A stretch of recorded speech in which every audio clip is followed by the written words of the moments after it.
ایک ایسا وظیفہ ہے جو ہمارے لیے بہت بڑی نعمت ہے، بہت بڑی رحمت ہے۔ یعنی ایک ہی وظیفے سے نارملی دنیا میں یہ ہوتا ہے کہ ایک چابی سے ایک تالا کھلتا ہے، مگر جو ہوٹل کا کاروبار کرتے ہیں ان کے پاس ایک ماسٹر کی بھی ہوتی ہے جو ایک چابی سے سارے تالے کھل جاتے ہیں۔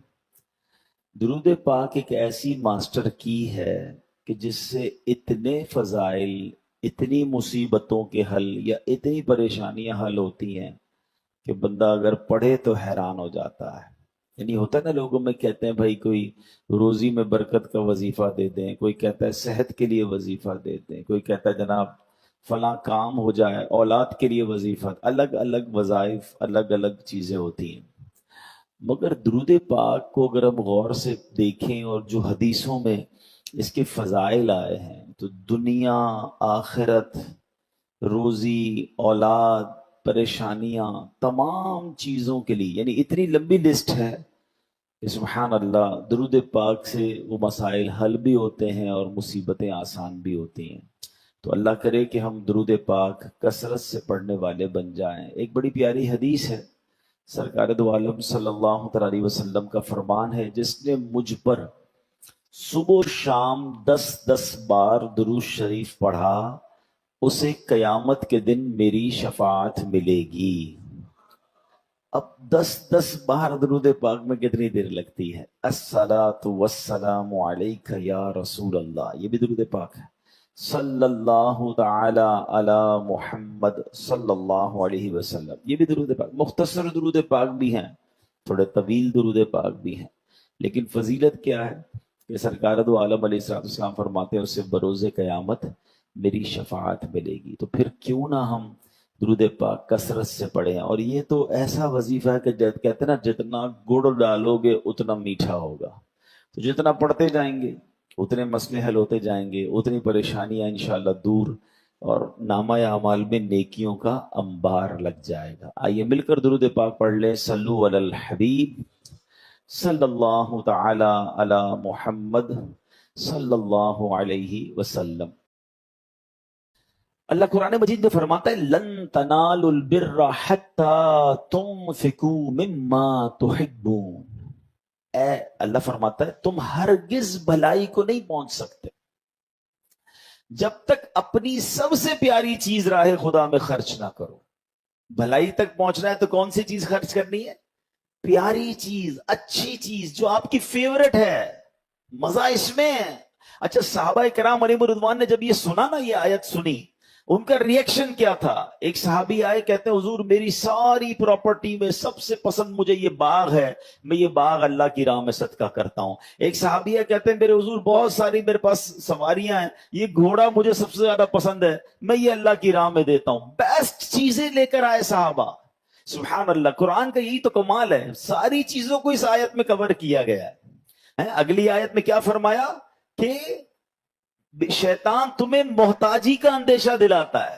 بھائی جب بھی آپ اللہ کی راہ میں خرچ کریں گے نا، شیطان دماغ میں کیا خیال لائے گا؟ بھائی اتنے خرچ کرے گا تو کم ہو جائیں گے، محتاجی آ جائے گی، فقیری آ جائے گی، پیسے کم ہو جائیں گے۔ اچھا، یہ جو شیطان جب بھی اللہ کی راہ میں خرچ کرنے پر محتاجی کا خوف دلاتا ہے نا، انہی لوگوں کے ہم نے یہاں دیکھا کہ بچوں کی شادی میں یا دیگر جگہوں پر کروڑوں روپے خرچ ہو رہے ہوں گے، مگر جب اللہ کی راہ میں خرچ کرنے کی باری آئے گی، نہیں نہیں کم ہو جائیں گے، سمجھ لو کہ یہ شیطان کا بارہ۔ یہ تو قرآن فرما رہا ہے، دوبارہ سن لیجئے۔ اللہ فرماتا ہے الشیطان یعدکم الفقر ویأمرکم بالفحشاء۔ فرمایا شیطان تمہیں محتاجی کا اندیشہ دلاتا ہے اور بے حیائی کا حکم دیتا ہے۔ پہلے اللہ کی راہ میں خرچ نہیں کرنے دیتا اور برے کاموں میں لگا رہا ہے، پھر فرمایا واللہ یعدکم مغفرہ، اللہ تبارک و تعالی تم سے بخشش، مغفرتم منہ و فضل، اور اپنے فضل کا وعدہ فرماتا ہے۔ ادھر شیطان محتاجی بتا رہا ہے، ادھر رب مغفرت کی طرف بلا رہا ہے، ادھر رب عز و جل کی طرف سے فضل کا وعدہ ہے۔ پھر فرمایا واللہ واسع علیم، اللہ وسعت والا، علم والا ہے۔ تو ہمیں یہ سوچنا ہے کہ شیطان کے ان وسوسوں میں نہ آئیں۔ شیطان تو کہے گا کہ بھائی محتاج ہو جاؤ گے، حدیث پاک کا مضمون ہے، اللہ کریم کے پیارے حبیب صلی اللہ تعالی علیہ وسلم فرماتے ہیں کہ میں قسم کھا کر کہتا ہوں اللہ کی راہ میں خرچ کرنے سے مال کم نہیں ہوتا۔ تو یہ بات طے ہے کہ جو خرچ کرتے ہیں ان کا مال کم نہیں ہوتا۔ اچھا، اس آیت میں جہاں یہ ہماری تربیت کی گئی کہ اللہ کی راہ میں گھٹیا مال نہ دو، بہترین مال دو، اچھا مال دو، وہاں اسی آیت میں ہمیں یہ بھی سمجھایا گیا کہ زمین میں سے جو اللہ نے تمہیں عطا کیا اس میں سے بھی کچھ دیں، ٹھیک ہے؟ اب یہاں زمینداروں سے خطاب ہے۔ یاد رکھیے نبی کریم علیہ الصلوۃ والسلام نے فرمایا ہر اس شے میں جسے زمین نے نکالا اس میں عشر ہے یا نصف عشر ہے۔ پاکستان کو زرعی ملک کہا جاتا ہے، ہمارا 60-70% آبادی دیہی آبادی ہے جہاں فصلیں اگائی جاتی ہیں، مگر عشر دینے کے حوالے سے بہت کمزوری ہے۔ یاد رکھیے زکوٰۃ کے تو کئی سارے طریقہ کار بھی ہیں اور اس کی شرائط بھی ہیں کہ مال بھی ہو، سال پورا بھی ہو گیا ہو، صاحب نصاب بھی ہو، قرضہ وغیرہ بھی مائنس ہوگا، پوری تفصیل ہے نا، اس کے بعد جا کر زکوٰۃ ہے، وہ بھی 2.5%۔ لیکن زمین کے معاملے میں ایسا نہیں ہے، جو بھی فصل نکلے گی اس پر عشر دینا ہی ہوگا، آپ چاہے قرضے میں ہیں۔ لیکن جب زمین سے اللہ نے یہ پیداوار دی ہے، ہاں اس کی تفصیل ضرور ہے کہ کتنا دینا ہوگا۔ اب حدیث پاک سے اس کو مزید سمجھ لیں۔ حضرت جابر رضی اللہ تعالیٰ عنہ سے روایت ہے کہ رسول اللہ صلی اللہ تعالیٰ علیہ وسلم نے ارشاد فرمایا جن زمینوں کو دریا اور بارش سیراب کرے، یعنی ڈائریکٹ بارش سے پانی مل رہا ہے یا دریا سے پانی مل رہا ہے، تو ان میں عشر یعنی 10واں حصہ دینا واجب ہے، اور جو زمینیں اونٹ کے ذریعے سیراب کی جائیں ان میں نصف عشر یعنی 20واں حصہ 5% دینا ہے۔ یعنی آج کی زبان میں سمجھاؤں تو اگر آج کسی کی ایسی زمین ہے کہ جہاں اس کو موٹر ویل یا پمپ لگا کر یا خرچہ کر کے پانی نہیں دینا، بلکہ بارشیں اتنی ہو جاتی ہیں کہ فصل چل پڑتی ہے یا نہر کا پانی خود ہی آ جاتا ہے، تو وہاں تو اس کو 10واں حصہ دینا ہوگا۔ یعنی دوسرے لفظوں میں کہ اگر 100 من اناج نکلا تو اس کا 10 من اسے اللہ کی راہ میں خرچ کرنا ہوگا، جو بھی اس کے مستحق ہیں۔ ہاں اگر خود پانی پہ پیمنٹ خرچ کی ہے، پمپ لگائے ہیں، موٹریں لگائی ہیں، ٹیوب ویل ہے، تو اس پر پھر 5% دینا ہوگا۔ اس کی بھی ایک پوری تفصیل ہے۔ لیکن میں ایک عجیب سی بات کہنے جا رہا ہوں، میں نے اس پہ کیلکولیشن کی ہے کہ آج ہم کہتے ہیں کہ جناب پاکستان میں بہت غربت ہے، اسلام کا نظام دیکھیے اتنا خوبصورت یہ نظام زکوٰۃ اور نظام عشر ہے، اگر صرف ہم اس کو فالو کر لیں۔ حضرت عمر بن عبدالعزیز رضی اللہ عنہ ایک عظیم شخصیت گزرے ہیں، آپ نے صرف 2.5 سال حکومت کی تھی، ٹھیک ہے، بہت بڑے ایریا پر، اور آپ کے دور میں بتایا جاتا ہے کہ ایک وقت ایسا آ گیا، ایسا نظام عدل قائم کیا کہ لوگ زکوٰۃ لے کر نکلتے تھے مگر زکوٰۃ لینے والا کوئی نہیں ہوتا تھا۔ ایسا وقت مسلمانوں نے دیکھا ہے۔ آپ یقین کریں گے میری اپنی کیلکولیشن یہ ہے کہ پاکستان میں اس وقت یہ وقت آ چکا ہے کہ واقعی اگر جس کے اوپر جتنی زکوٰۃ بنتی ہے، ٹھیک ہے، جو مالدار ہیں، بزنس مین ہیں یا دیگر پیسے والے، وہ اور بالخصوص سارے کسان، سارے زمیندار اپنا عشر ادا کر دیں اور زکوٰۃ والے زکوٰۃ ادا کر دیں، آپ کو سورس لگانی پڑے گی کہ یار مجھے کوئی زکوٰۃ لینے والا تو بتاؤ، پیسے پڑے ہوئے ہیں کہاں دوں زکوٰۃ۔ زکوٰۃ نہیں دے رہے لوگ، اور زکوٰۃ سے زیادہ عشر نہیں دے رہے، کیونکہ اگر آپ پاکستان کی ٹاپ کراپس کو کیلکولیٹ کر لیں، انٹرنیٹ پر موجود ہے، جو سمجھدار لوگ ہیں کبھی بیٹھیے گا انٹرنیٹ پر سرچ کیجئے the top 10 crops of Pakistan, Pakistan کی سب سے زیادہ ہونے والی کراپس، اس کی کوانٹٹی بھی بتاتا ہے انٹرنیٹ کہ بھئی 2023 میں کتنا چاول، کتنا گندم، کتنا گنا، جو بھی ہماری ٹاپ فصلیں، آپ ان کا 10% نہیں 5% بنا دیں، چلیں 10% کسی کے اوپر ہے، کسی کے اوپر 5% ہے، ٹریلینز آف روپیز بن جائے گا، خربوں روپے، اتنا عشر بنتا ہے جو سب پر دینا ضروری تھا۔ کہاں ہے اگر وہ دیا جا رہا ہے تو؟ اگر وہ دیا جائے تو غریب نہیں بچتے۔ یہ ہے میرا اور آپ کا اسلام، ہم اسلام کو فالو نہیں کرتے اور ہم کہتے ہیں جناب معاملات ٹھیک نہیں ہو رہے، غربت ختم نہیں ہو رہی، مہنگائی ختم نہیں ہو رہی. ہماری شریعت نے جو ہم پر لازم کیا ہم صرف اس کو فالو کر لیں. اچھا مزے کی بات یہ ہے جو بھی عشر دیتا ہے، جو بھی زکوٰۃ دیتا ہے، بھائی اس کا مال بھی کم نہیں ہوتا. یا تو یہ ہوتا نا یار خربوں روپے نکل جائیں گے تو امیر لوگ کہیں گے ہمارے پیسے کم ہوگا، ہوں گے نہیں. اور یہ پروفڈ ہے. جتنے بھی پراپر زکوٰۃ دینے والے لوگ اگر یہاں بھی بیٹھے ان سے پوچھ لیں، ہر سال ان کی زکوٰۃ بڑھتی ہے. کیسے بڑھتی ہے بھائی؟ آپ تو دیتے کم ہونی چاہیے. سبحان اللہ، یہی تو زکوٰۃ کا فارمولہ ہے. مال خرچ کرتے جاؤ، اللہ اس میں برکت ڈالتا جاتا ہے. کئی فصلیں تباہ ہو جاتی ہیں، کئی باغات تباہ ہو جاتے ہیں، کبھی سیلاب آ جاتے ہیں، لوگوں کی فیکٹریوں میں آگ لگ جاتی ہے.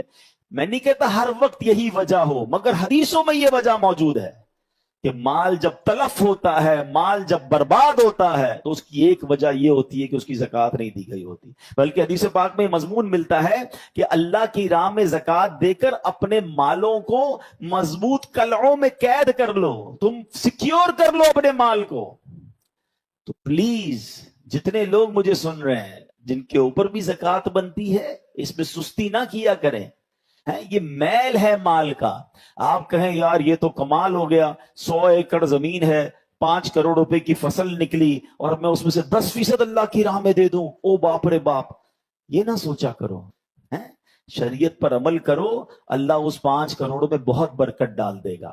تم 50 لاکھ تو بچا لو گے، پورے 5 کروڑ ہی کہیں ضائع نہ ہو جائے.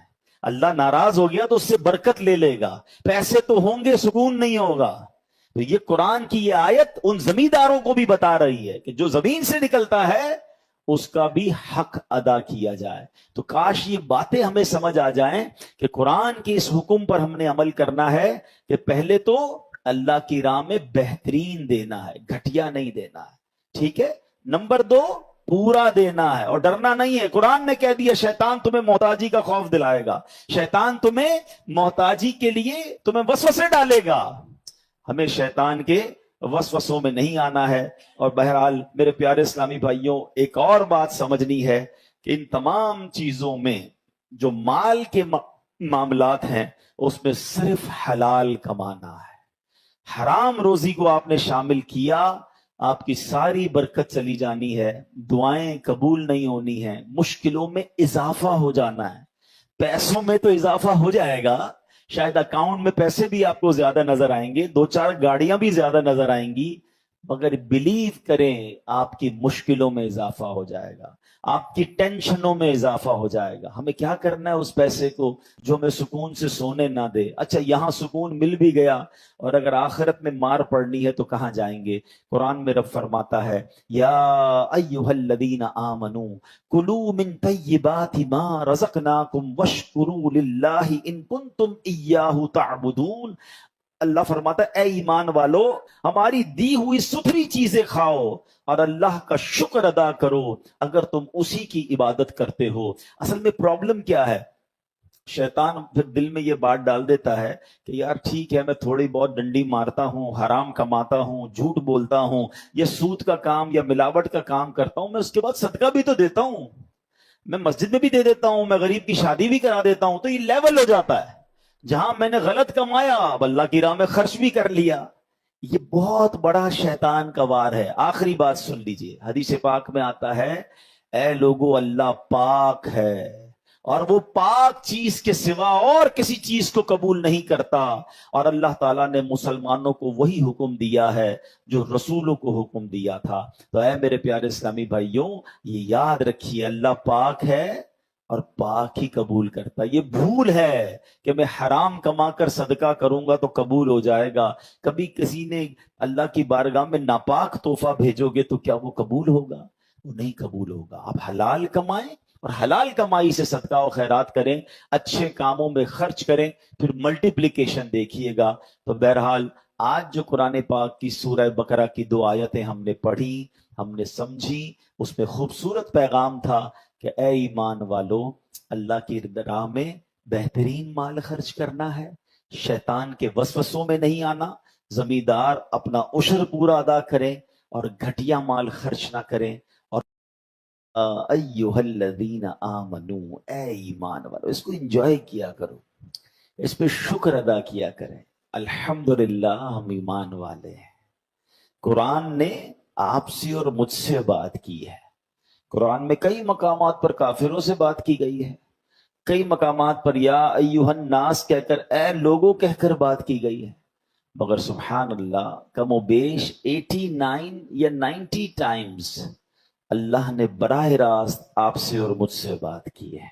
اے ایمان والو، اے ایمان والو، او یو بلیورز، یا ایھا الذین آمنو، اے اللہ تیری مہربانی، تو نے ایمان والا بنایا ہے. خوشی ہے نا کہ اللہ نے ایمان والا بنایا. اور رب اب ایمان والوں سے کیا فرما رہا ہے؟ اے ایمان والو غور سے سنو. اللہ فرماتا ہے اے ایمان والو، اپنی پاک کمائیوں میں سے اور اس میں سے جو ہم نے تمہارے لیے زمین سے نکالا ہے، اللہ کی راہ میں کچھ خرچ کرو. اور خرچ کرتے ہوئے خاص ناقص مال دینے کا ارادہ نہ کرو، حالانکہ اگر وہی تمہیں دیا جائے تو تم اسے چشم پوشی کیے بغیر قبول نہیں کرو گے. اور جان رکھو اللہ بے پرواہ حمد کے لائق ہے. شیطان تمہیں محتاجی کا اندیشہ دلاتا ہے اور بے حیائی کا حکم دیتا ہے، اور اللہ تم سے اپنی طرف سے بخشش اور فضل کا وعدہ فرماتا ہے، اور اللہ وسعت والا، علم والا ہے. سبحان اللہ. ایک آیت میں اتنا کچھ ہمیں سکھایا گیا ہے اگر ہم سمجھنے والے بنے. اس کا شان نزول کیا ہے، اس کا بیک گراؤنڈ کیا ہے، یہ آیت کب نازل ہوئی اور یہ کس وجہ سے نازل ہوئی. بعض لوگوں کے بارے میں آتا ہے کہ وہ صدقات میں، اللہ کی راہ میں خرچ کرنے میں خراب مال دیا کرتے تھے، گھٹیا مال دیا کرتے تھے. ان کے بارے میں یہ آیت نازل ہوئی اور فرمایا گیا کہ اللہ تعالیٰ کی راہ میں اپنا کمایا ہوا پاکیزہ اور صاف ستھرا مال دیا کرو، نیز زمین کی پیداوار سے بھی راہ خدا میں خرچ کیا کرو، اور اللہ تعالیٰ کی راہ میں ناقص، گھٹیا اور ردی مال نہ دیا کرو. جب تم اللہ تعالیٰ سے اچھی جزا چاہتے ہو تو اس کی راہ میں مال بھی اعلیٰ درجے کا دیا کرو. یعنی جب اللہ سے اچھی تمہیں طلب ہے تو اس کی راہ میں جب خرچ کرنا ہے تو مال بھی اچھا خرچ کیا کرو. پھر فرمایا غور کرو کہ جس طرح کا گھٹیا مال تم راہ خدا میں دیتے ہو، اگر وہی مال تمہیں دیا جائے تو کیا تم قبول کرو گے؟ پہلے تو قبول ہی نہ کرو گے. اگر قبول کر بھی لو تو کبھی خوش دلی سے نہ لوگے، بلکہ دل میں برا مناتے ہوئے لوگے. تو جب اپنے لیے اچھا لینے کا سوچتے ہو تو راہ خدا میں خرچ کیے جانے کے بارے میں بھی اچھا ہی سوچو. بہت سے لوگ خود تو اچھا استعمال کرتے ہیں، لیکن جب راہ خدا میں دینا ہوتا ہے تو ناقابل استعمال اور گھٹیا قسم کا مال دیتے ہیں. ان کے لیے یہ آیت میں عبرت ہے. اگر کوئی چیز فی نفسی ہی تو اچھی ہے مگر آدمی کو خود پسند نہیں ہے، اب وہ دے رہا ہے تو کوئی بات نہیں، لیکن جہاں چیز اچھی نہیں ہے اور اس کو اس نے پسند بھی نہیں ہے، وہ جب اللہ کی راہ میں دے رہا ہے تو اس پر اسے غور کرنا چاہیے. تو اب اس ایک آیت کا جو شان نزول ہے وہ کیا سمجھ آیا کہ اللہ کی راہ میں جب دینا ہے اچھا مال دینا ہے. اس لیے نہیں دینا کہ اب میرے کام کا نہیں ہے تو پھر میں اللہ کی راہ میں دے دوں.